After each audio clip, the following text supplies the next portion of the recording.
Por la señal de la Santa Cruz de nuestros enemigos, líbranos, Señor Dios nuestro, en el nombre del Padre, el Hijo y el Espíritu Santo. Amén. Señor mío y Dios mío, creo firmemente que estás aquí, que me ves, que me oyes. Te adoro con profunda reverencia. Te pido perdón de mis pecados y gracia para hacer con fruto este rato de oración. Madre mía Inmaculada, San José mi Padre y Señor, Ángel de mi guarda, interceded por mí.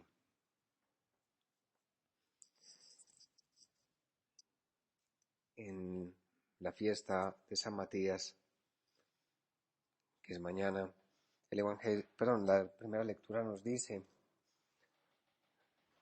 en aquellos días, Pedro se puso de pie en medio de los hermanos. Había reunidas unas 120 personas y dijo: hermanos, tenía que cumplirse lo que el Espíritu Santo, por boca de David, había predicho en la Escritura acerca de Judas, el que hizo de guía de los que arrestaron a Jesús, pues era de nuestro grupo, y le cupo en suerte cumplir este ministerio. Y es que el libro de los Salmos dice que su morada quede desierta y que nadie habite en ella, y también que su cargo lo ocupe otro. Y sigue San Pedro: es necesario que uno de los que nos acompañaron todo el tiempo en que convivió con nosotros el Señor Jesús, comenzando en el bautismo de Juan hasta el día en que nos fue quitado y llevado al cielo, se asocie como nosotros como testigo de su resurrección.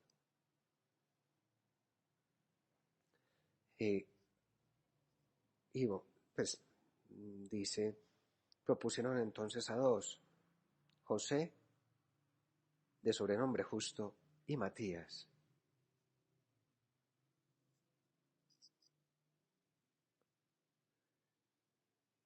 Y pues es increíble cómo pues, los apóstoles o como San Pedro no simplemente dice: yo soy el que voy a tomar esta decisión, o vamos a tomar nosotros esta decisión, sino que, pues, en primer lugar, buscan a alguien, y tiene que ser alguien que conoce todo desde el momento del bautismo de Jesús hasta el momento en que Jesús es llevado al cielo. O sea, que conoce toda la vida de Jesús. No estuvo dentro de los 12, no fue uno de los 12, pero sí conoció todo. Y entonces dice el libro de los Hechos de los Apóstoles, el Evangelio del Espíritu Santo. Rezando entonces dijeron: Señor, tú que penetras el corazón de todos, muéstranos a cuál de los dos has elegido para que ocupe el puesto de este ministerio y apostolado.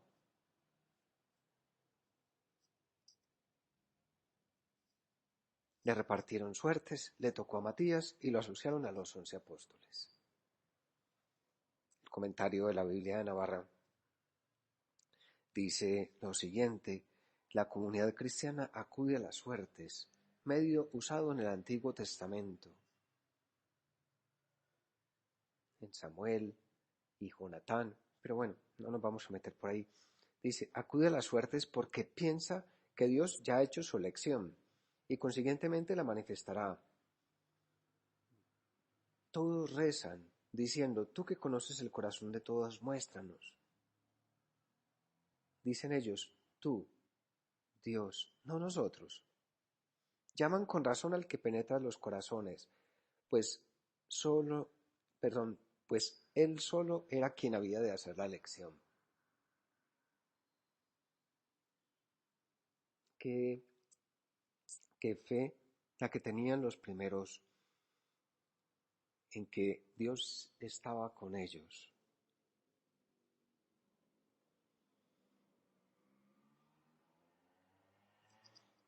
Qué fe en saber que la elección viene por parte de Dios. viene por parte tuya, Señor.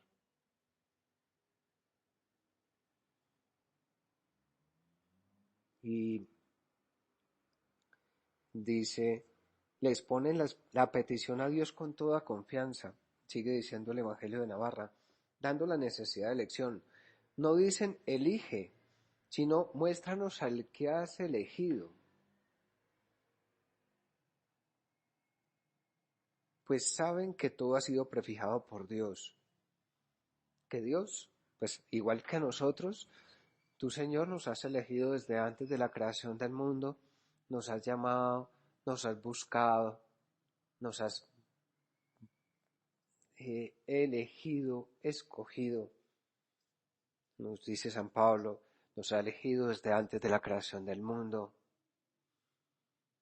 En el libro de Jeremías, antes de formarte en el seno materno yo te conocía, antes de que tú nacieras yo te consagré. Es Dios el que elige.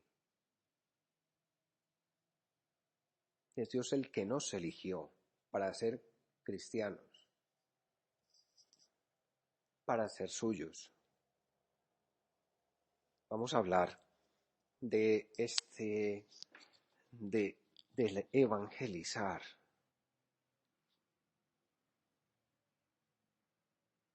El Papa Benedicto en Oporto, Portugal, en una fecha como hoy, 14 de mayo del 2010, hace ya 10 años. Comentando este pasaje,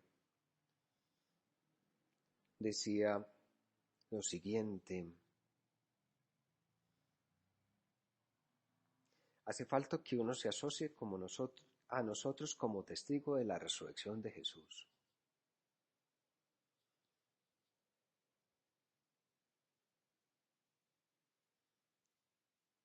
Y dice, y su sucesor, decía, el sucesor de Pedro, repite a cada uno de vosotros, hermanos y hermanas mías, hace falta que os asociéis conmigo como testigos de la resurrección de Jesús. En efecto, si vosotros no sois sus testigos en vuestros ambientes, ¿quién lo hará por vosotros? En ese proceso de evangelización, pues lo primero ya vemos es lo que hacen los discípulos. Cuéntanos a quién es el que tú has elegido, a los que tú has elegido. Llámalos, muéveles el corazón, muévenos el corazón, muéveme el corazón.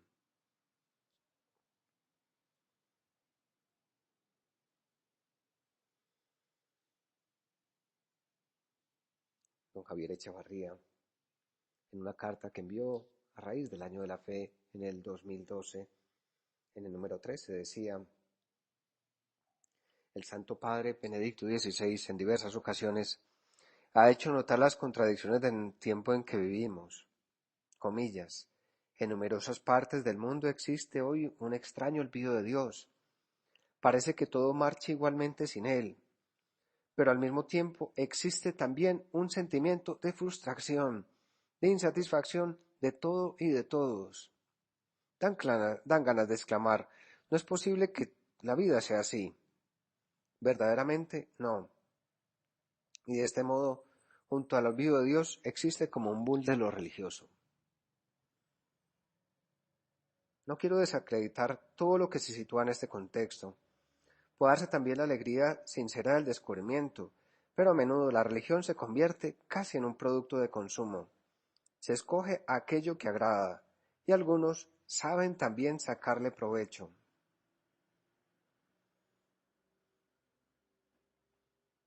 Pues nos damos cuenta cómo van surgiendo cada día, pues digamos, gente muy buena, pero también gente que se aprovecha, van sacando cada día eh, nuevas religiones, todos los días, religiones a la medida del corazón de cada uno, para poder aprovecharse de las personas y sacar de cada persona un dinero, aprovecharse del corazón de la gente. Y seguía el Papa, la religión se convierte a menudo en un producto de consumo. Se escoge aquello que agrada, y algunos saben también sacarle provecho, pero la religión buscada, entre comillas, a la medida de cada uno, a la postre no nos ayuda. Es lo que dicen los apóstoles. Queremos una persona que nos haya acompañado desde la resurrección de Jesús, desde el bautismo de Jesús hasta la resurrección de Cristo, que conozca las cosas, que las haya vivido.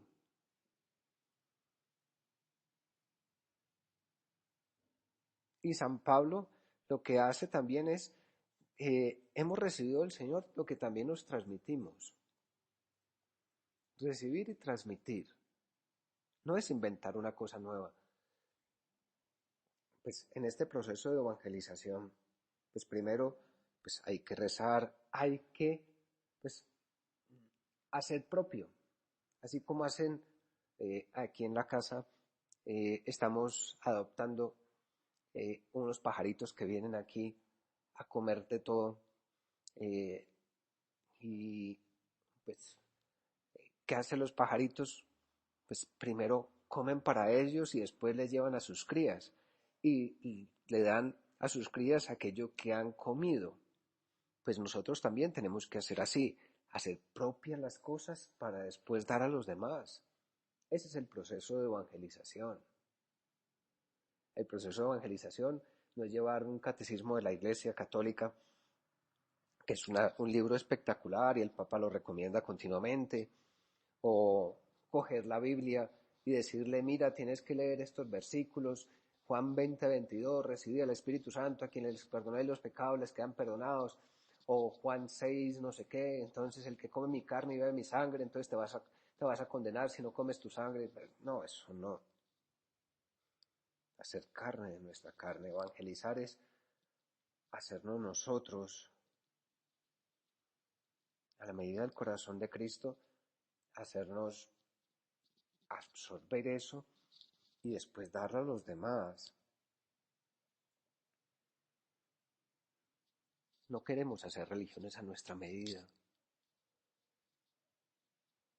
Queremos seguir aquello que dice Cristo. La religión buscada a la medida de cada uno a la postre nos ayuda. Es cómoda, pero en el momento de crisis nos abandona nuestra suerte. Podemos hacer cantidad de cosas, pero eso no es, por ahí no vamos. Y sigue el Papa diciendo, este es el Papa Benedicto, el cristiano es en la iglesia y con la iglesia un misionero de Cristo, enviado al mundo.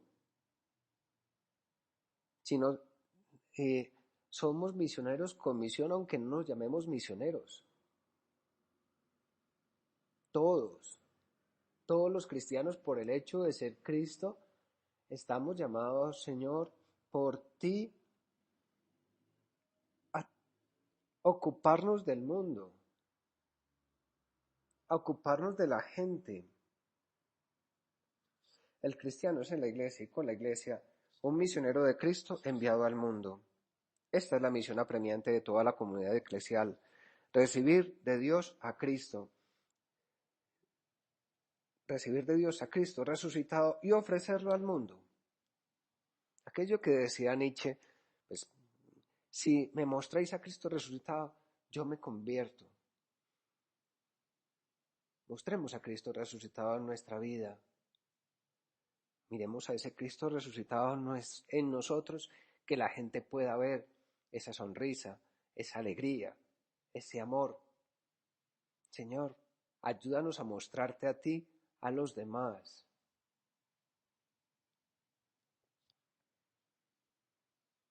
Y también en la carta esta del Año sobre la Fe, don Javier Echevarría decía, a pesar del clima de relativismo y permisivismo dominante en amplios estratos de la sociedad, muchas personas se hallan sedientas de eternidad, quizás tras haber tratado inútilmente de saciarla de cosas perecederas. Qué gran verdad nos encierran aquellas conocidas palabras de San Agustín. Nos hiciste, Señor, para ti, nuestro corazón está quieto hasta que no descanse en ti. Todos queremos llenarnos de ahí. Cuando estaba preparando esta meditación, me acordé de los últimos momentos de Guadalupe Ortiz de Landázuri, y aunque sé que esto es un poco largo, los voy a leer. Están en el libro que se titula así, Guadalupe Ortiz de Landázuri, de Mercedes Eguíbar Galarza. Momento de su muerte. Dice Mercedes: Guadalupe estaba continuamente pendiente de las personas que la atendían y les pedía que descansasen y que no se preocupasen tanto de ella. Situémonos en el contexto. Está muriendo asfixiada porque le han operado una válvula del corazón y esa válvula se está rompiendo. No le está llegando sangre o aire a los pulmones, o más bien no le está llegando aire a el sistema circulatorio, se está muriendo asfixiada. Y entonces dice, en un momento dado, con la dificultad que tenía para hablar, dice la enfermera que la trataba, que en ese momento no se había convertido, se dirigió a mí y me dijo: haced lo que tengáis que hacer, tú no te preocupes, estate muy tranquila, porque has hecho todo lo que has podido. Me voy a acordar mucho de ti. María Jesús, que así se llamaba o se llama esta chica, estaba muy conmovida por la entereza y la extraordinaria delicadeza de Guadalupe. No había visto cosa semejante. Llevaba varios años de enfermera, y dice, y fue para ella una gran elección. No sabía por qué, pero aquella noche, en cuanto disponía de un momento libre, lo pasaba en aquella habitación. Sentía que no podía dejarla en ningún momento, y no la dejó, porque había algo en la moribunda que la traía enormemente. Y dice ella, dice María Jesús, yo llevaba varios años sin confesarme, acordándome de esas palabras, las últimas palabras que dijo Guadalupe en su vida. Me voy a acordar mucho de ti. Dice, yo llevaba varios años sin confesarme y sin acudir a ninguna práctica de piedad, y a raíz de aquellos acontecimientos decidí cambiar mi vida. Había visto a Guadalupe y estaba convencida de que tenía algo que le daba las fuerzas para vivir así. Su vida tenía un sentido distinto al que yo había visto en tantos otros enfermos, porque si no, era imposible aguantar aquella situación de ese modo. Me removió. No he dudado nunca de lo que me llevó nunca he dudado nunca que lo que me llevó a dar un giro en mi vida fue su ejemplo y probablemente su intercesión desde el cielo. Sabía que era del Opus Dei, e inmediatamente me vino a la cabeza que la obra tenía que ser algo muy distinto a lo que yo había vivido, ya que para que esa persona fuera capaz de morir así, tenía que haber algo. A ella le atribuyo mi vocación, porque poco después de su muerte pedí la misión en el Opus Dei como numeraria.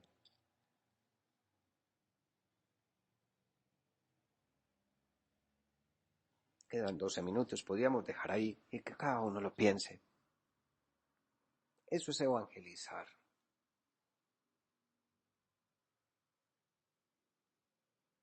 Evangelizar es hacer propio la vida tuya, Señor. Pues si no estoy diciendo aquí, pues que seguro que Guadalupe no se planteó, bueno, en el momento de mi muerte, entonces yo voy a ver cómo hago para decirle a las personas que están a mi lado que no, ni mucho menos. Eso es algo que sale de Dios.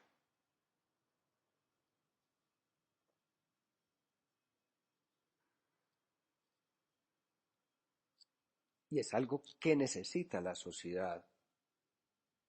El mundo necesita de cristianos coherentes. El mundo necesita de personas que, como dicen varios amigos míos, de laicos consagrados al servicio del Evangelio. Y no digo laicos que hagan votos, no. De personas dedicadas a sacar adelante con su cabeza y con su corazón el Evangelio. Por ahí hay una iniciativa en varias personas del Opus Dei que se titula Supernumerarios en primera línea. Yo diría, no supernumerarios en primera línea, que eso me parece pues una tontada. Todos en primera línea. Porque tu Señor nos estás pidiendo, me estás pidiendo a mí y a cada uno, y también a todos, llámese supernumerario, lo que sea, que estemos en primera línea. Todos en primera línea. Todos luchando, todos sacando adelante un proyecto, como dice esa canción de Macaco, todos de una forma diferente, luchando al mismo compás, de una manera diferente, cada uno distinto. Pero para eso, volvamos otra vez al texto de los Hechos de los Apóstoles. Tenemos que acompañar, o sea, vivir, no solamente leer, porque si leemos la vida tuya, Señor, pues nos enteramos, pero la idea es involucrarnos en la vida tuya, desde, pues diríamos, más que desde el bautismo tuyo, Señor, desde mucho antes, desde tu concepción en el seno de María, hasta la ascensión, o incluso hasta el final de los tiempos. Ahí contaba, pues yo lo leí una vez y no me acordaba. Hay un libro de Romano Guardini que se titula así, El Señor, y es la vida de Jesús, pero no termina cuando Jesús se va a los cielos, ni siquiera cuando llega el Espíritu Santo, sino que termina al final de los tiempos. Necesitamos testigos de esperanza. El mundo necesita de santos, necesita de evangelizadores, y también para eso vamos a acudir junto con los apóstoles a pedirle a Dios Padre que mueva el corazón de sus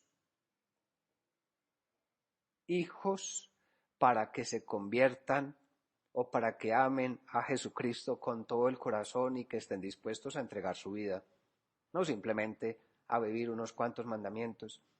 En estos días estaba hablando con una amiga que está en proceso de conversión y una de las cosas que pues, nos planteábamos es ¿y qué hay que hacer para ser cristiano? Hay que ir a misa cada 8 días. Pues si esa fuera el cristianismo, pues ya nos tiramos esto. El cristianismo es mucho más. El cristianismo es ser otro Cristo, es ser el mismo Cristo. Y para eso, como dice aquí, el comentario del Evangelio de Navarra, pues de la Biblia de Navarra, llaman al que penetra los corazones, pues él solo es quien había de hacer la elección. Y le dicen, muéstranos al que has elegido. Te lo decimos ahora, Señor, muéstranos entre nosotros, remueve nuestro corazón y muéstranos a todos los que estamos aquí porque sabemos que nos has elegido.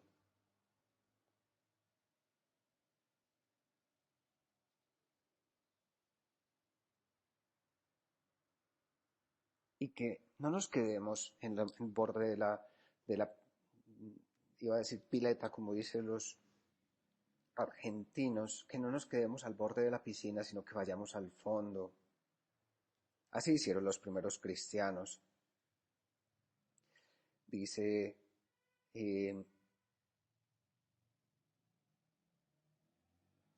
decían lo siguiente, hasta tal punto son conscientes de su misión y celosos de ella, que el filósofo pagano Celso los acusaba, según refiere Orígenes, de aprovecharse de sus profesiones, zapateros, maestros, lavanderos para sembrar en las casas particulares y en la sociedad entera la semilla evangélica. Son cristianos que procuran plasmar el Evangelio en los quehaceres cotidianos y difundirlo en los ambientes que frecuentan. Cuando es necesario, ponen su vida en juego para confesar su fe. Eso es evangelizar. El mundo necesita en este momento, y se lo pedimos a Dios aquí, de rodillas, delante suyo, necesitamos evangelizadores entregados al servicio del Evangelio. Esposos, no estoy hablando de sacerdotes, también se necesitan sacerdotes y se lo pedimos, pero necesitamos personas no consagradas en el sentido de recibiendo una consagración especial de la iglesia, sino recibiendo una consagración especial tuya, Señor. Necesitamos personas entregadas, quitémosle la palabra consagración, al servicio del Evangelio, que estén dispuestas a dar un paso adelante, a decir, aquí estoy.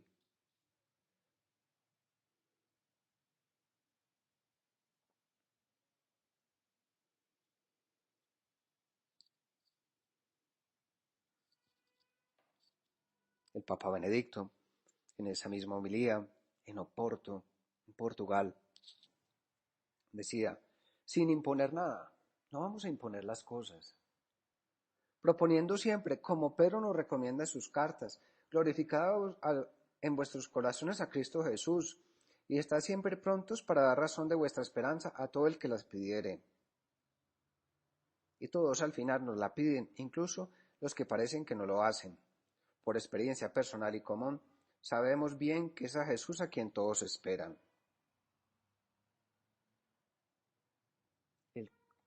Nos hiciste, Señor, para ti, nuestro corazón está inquieto hasta que no descanse en ti.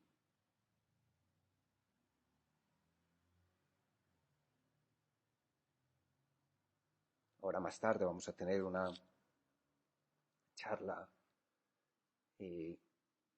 sobre el Islam, o más bien sobre el mundo musulmán, no sobre el Islam, sobre el mundo musulmán.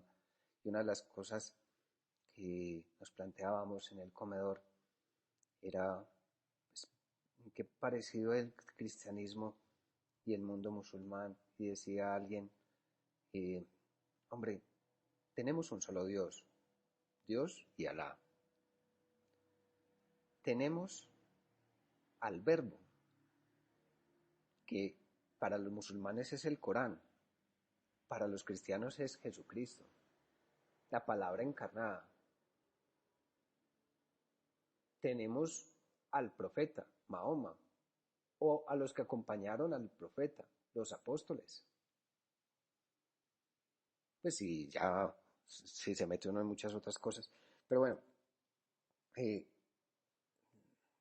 diferencias, muchas diferencias, sobre todo que tenemos a Jesucristo. Pues aquí no vamos a, aquí estamos contigo, Señor, y nosotros lo sabemos, estamos contigo en la Eucaristía y sabemos que nuestro corazón, el de todos los hombres, incluso el de aquellos que están lejanos de ti, que no creen en ti, están necesitados de ti, y por eso el mundo necesita de nosotros, apóstoles dispuestos a transformar la vida de los demás a punta de cariño. Cuando tú nos dices, id al mundo entero y predicad el Evangelio a toda la creación, nos estás diciendo, vayan al mundo y amen. Vamos a acudir a Santa María, Reina de los Apóstoles, a pedirle a ella, ayúdanos, Madre nuestra, en este caminar, en este ser cada día más discípulos de Cristo, a evangelizar, en primer lugar, a través de la oración, después del ejemplo, y obviamente con nuestras palabras. Te doy gracias, Dios mío, por los buenos propósitos, afectos e inspiraciones que me has comunicado en esta meditación. Te pido ayuda para ponerlos por obra. Madre mía Inmaculada, San José mi Padre y Señor, Ángel de mi guarda, intercede por mí.